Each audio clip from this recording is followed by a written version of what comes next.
Halo guys, balik lagi bersama Bang Theo di sini. Kali ini Bang Theo akan melanjutkan cerita Against the Sky Supreme. Buat kalian yang penasaran, langsung saja ya simak video kali ini. Siang Sentian, Ken Shinyi dan Kang Si-yuan berdiri dengan tenang di arena naga. Sekarang kepala divisi ini mengumumkan bahwa divisi Jiwa Suci siap mempertahankan cincin.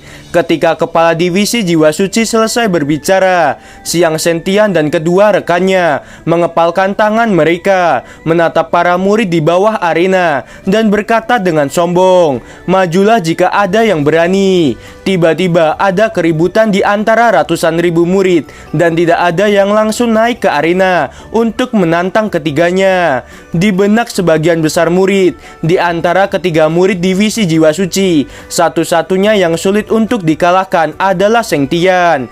3 tahun yang lalu, Sentian bisa mendapatkan peringkat ke-9 daftar naga hanya dengan kekuatan alam jiwa janin tingkat 9. Sentian sangat kuat dan terkenal. Adapun Ken Shinyi dan Kang Si-yuan, selain para murid divisi Jiwa Suci, 8 murid divisi lainnya tidak mengenal mereka berdua. Secara alami, orang-orang akan menantang Ken Shinyi dan Kang Si-yuan. Pada saat ini, sesosok muncul dari kerumunan dan melesat naik ke arena naga nomor 2. Orang itu mengenakan jubah divisi Jiwa Binatang. Setelah itu menghadap Ken Shinyi 100 meter jauhnya, mengepalkan tangannya dan berkata dengan dingin, "Aku Yuan Fei, murid divisi Jiwa Binatang, ingin menantangmu." Tiba-tiba ada kegembiraan di antara puluhan ribu murid divisi Jiwa Binatang. Senior Yuan adalah murid terkuat ke-30 di divisi Jiwa Binatang. Dengan kekuatan senior Yuan, dia pasti akan memenangkan pertempuran melawan Ken Shinyi. Ya, itu benar. Ken Shinyi dan Kang Si-yuan sepertinya orang yang biasa-biasa saja. Senior Yuan pasti bisa memenangkan hanya dalam 3 napas. Sentian yang berdiri di arena naga nomor 1 mendengarkan komentar para murid divisi Jiwa Binatang yang sedang membicarakan Ken Shinyi, membuat Sentian tersenyum dan bergumam di dalam hatinya, dalam satu gerakan Yuan Fei pasti kalah. Di arena naga nomor 2, Ken Shinyi berdiri tegak, menatap Yuan Fei dengan acuh tak acuh dan berkata dengan dingin, "Baiklah, akan aku terima." Yuan Fei mendengus dengan dingin, mengaktifkan jiwa janin binatangnya di dalam kolam spiritual. Udara di sekitar Yuan Fei bergetar. Dalam sekejap, kekuatan Yuan Fei meledak 10 kali lipat. Yuan Fei menunjukkan cahaya ganas di matanya. Sosoknya melesat dan dalam sekejap telah melewati jarak 90 kaki. Tiba-tiba, cahaya pedang yang cepat menebas ke arah Ken Shinyi. Ken Shinyi tampak seperti tidak bisa mengelak dan tetap berdiri di tempat dan menerima serangan Yuan Fei. Yuan Fei tiba-tiba berhenti. Dalam pandangannya, dia merasa telah menyerang Ken Shinyi beberapa kali dan semua serangannya mengenai Ken Shinyi. Yuan Fei masih tidak percaya bahwa Ken Shinyi tidak terluka sama sekali. Saat Yuan Fei masih bertanya-tanya kenapa ini bisa terjadi, sosok Ken Shinyi menghilang dengan cepat. Pada saat berikutnya, Ken Shinyi muncul dari belakang Yuan Fei dan memukul punggung Yuan Fei dengan telapak tangannya. Yuan Fei menyemburkan darah, terpental ke bawah arena naga dan tidak bisa bergerak. "Kecepatan yang tidak buru," gumam Tanyun yang sedang berdiri di bawah arena naga. Tanyun tahu pada saat Yuan Fei melancarkan semua serangannya, Ken Shinyi bergerak dengan sangat cepat, sehingga terlihat seperti dirinya sedang diam. Padahal itu hanya bayangannya yang tertinggal. Ratusan ribu murid memandang Yuan Fei yang terluka parah dan tidak sadarkan diri di bawah arena naga. Mereka masih tidak percaya bahwa Ken Shinyi yang tidak terkenal ternyata sangat kuat, sehingga Ken Shinyi dapat mengalahkan Yuan Fei hanya dengan satu gerakan. Di sisi lain, puluhan ribu murid divisi Jiwa Binatang, mereka terkejut. Kekuatan Yuan Fei di peringkat ke-30 divisi Jiwa Binatang, tetapi Yuan Fei sangat lemah di hadapan Ken Shinyi. Adikku, Zhao Zunfei bergegas keluar dari barisan murid divisi Jiwa Binatang dan buru-buru datang ke sisi Yuan Fei. Segera kekuatan spiritualnya masuk ke tubuh Yuan Fei dan dia langsung mengamuk. Zhao Zunfei menemukan bahwa organ internal Yuan Fei telah mengalami kerusakan parah dan dia sekarat. Adikku, jangan khawatir, kakakmu ini akan membalaskan dendamu. Zhao Zunfei meraung dan tiba-tiba melompat ke arena naga nomor 2. Sebelum Zhao Zunfei melakukan apapun, Ken Xinyi bergerak lebih cepat dari sebelumnya. Segera telapak tangan Ken Xinyi dengan keras memukul dada Zhao Zunfei. Suara retakan tulang terdengar. 3 tulang rusuk dada Zhao Zunfei menjadi patah dan darah menyembur dari mulut Zhao Zunfei. Setelah terpental jatuh ke bawah, Zhao Zunfei tidak bangun lagi. Adegan ini membuat puluhan ribu murid divisi jiwa binatang terkejut dan ketakutan karena kekuatan Zhao Zunfei berada di peringkat ke-20 divisi jiwa binatang gerbang dalam. Semua murid divisi jiwa binatang sangat sulit untuk mempercayai bahwa Zhao Zunfei telah dikalahkan lagi dengan satu gerakan. Pada saat ini, tetua ketiga divisi jiwa binatang melesat dan muncul di depan Zhao Zunfei dan Yuan Fei dan memberikan mereka masing-masing pil. Segera tetua itu memerintahkan 2 murid untuk membawa Zhao Zunfei dan Yuan Fei. Zhao Zunfei dan Yuan Fei adalah murid kuat dari divisi jiwa binatang, tetapi keduanya dikalahkan dalam satu gerakan. Ini membuat semua orang tahu bahwa Ken Xinyi adalah murid jenius dari divisi jiwa suci.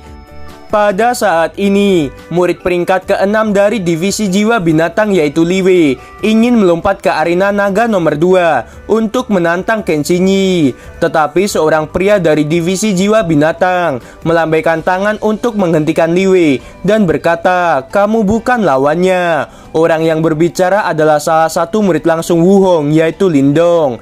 "Baik Senior Lin, aku tidak akan menantang Ken Xinyi." Setelah Li Wei menjawab, Li Wei memelototi Kang Xiyuan di arena naga nomor 3. "Senior Lin, aku akan menantang murid yang bernama Kang Xiyuan." Li Wei jelas ingin melampiaskan amarahnya pada Kang Xiyuan yang tampak lemah.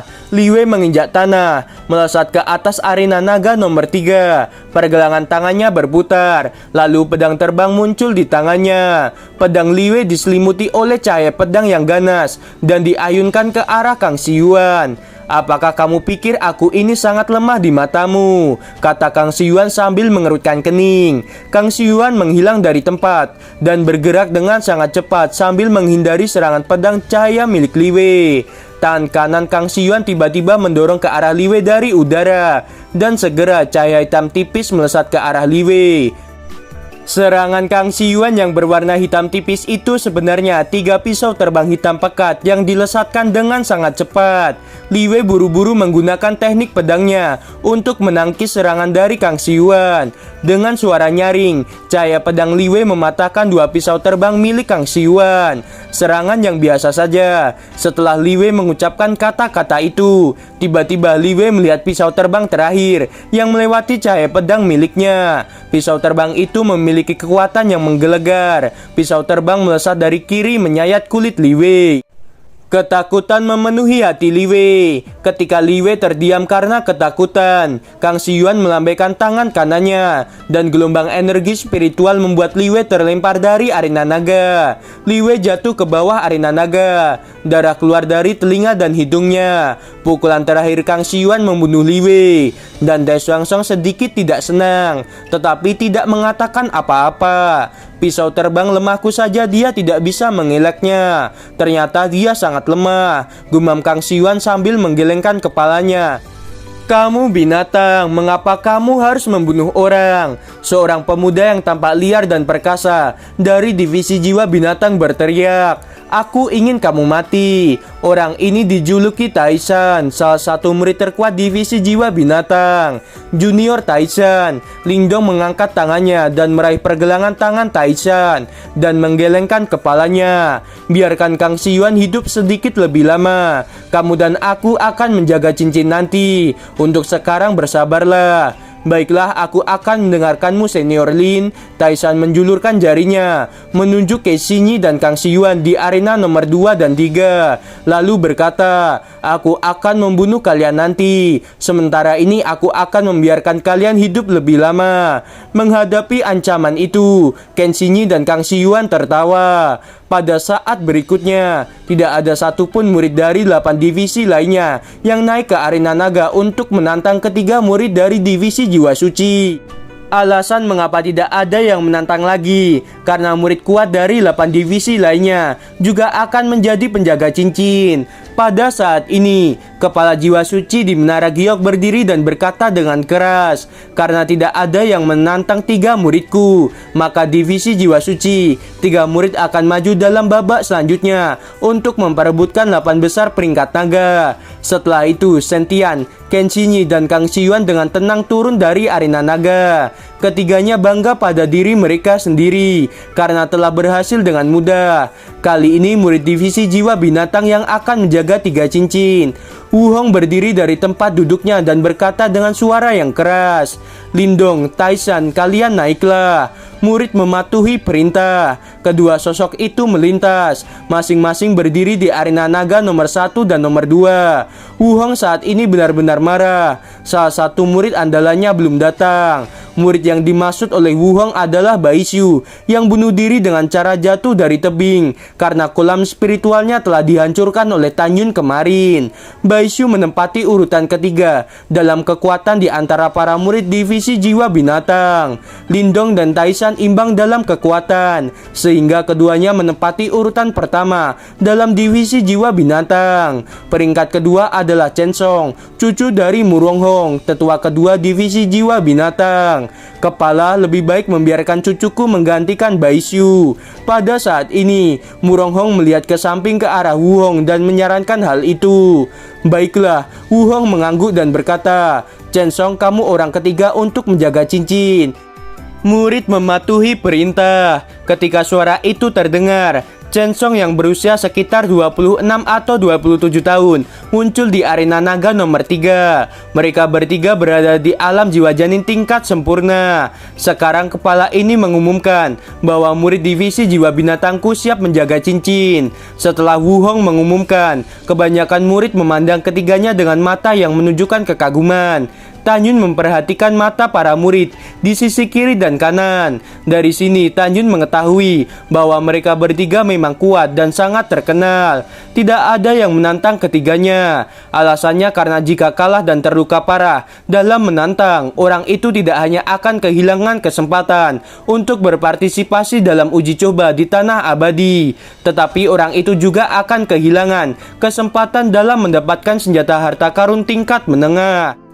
Selanjutnya, 3 murid dari divisi jiwa kuno mulai menjaga cincin. Mereka bertiga tidak ditantang oleh siapapun dan berhasil mempertahankan cincin. Ketiga murid divisi angin dan guntur tidak ada yang menantang dan berhasil mempertahankan cincin. Dalam setengah jam berikutnya, formasi, jimat, dan senjata mengirim 3 murid untuk menjaga cincin.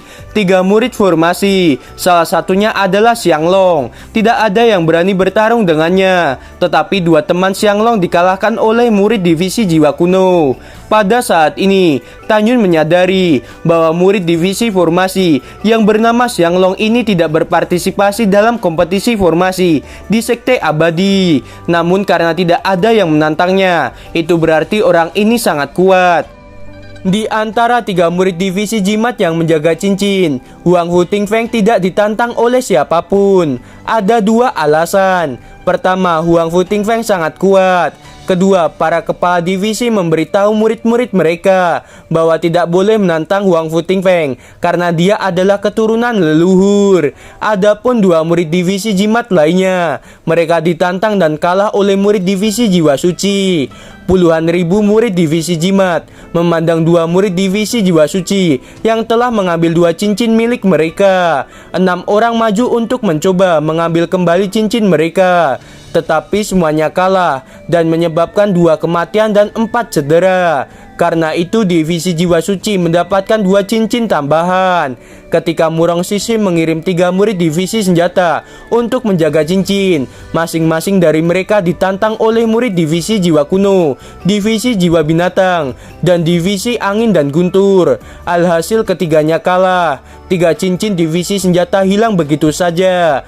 Song Wuxiao tidak berdaya meskipun dia berlatih teknik yang diberikan oleh Tanyun, tetapi karena sejak Song Wuxiao memasuki divisi senjata, dia lebih banyak berlatih dengan Murong Sisi. Oleh karena itu, Song Wuxiao saat ini masih di alam jiwa janin tingkat 9.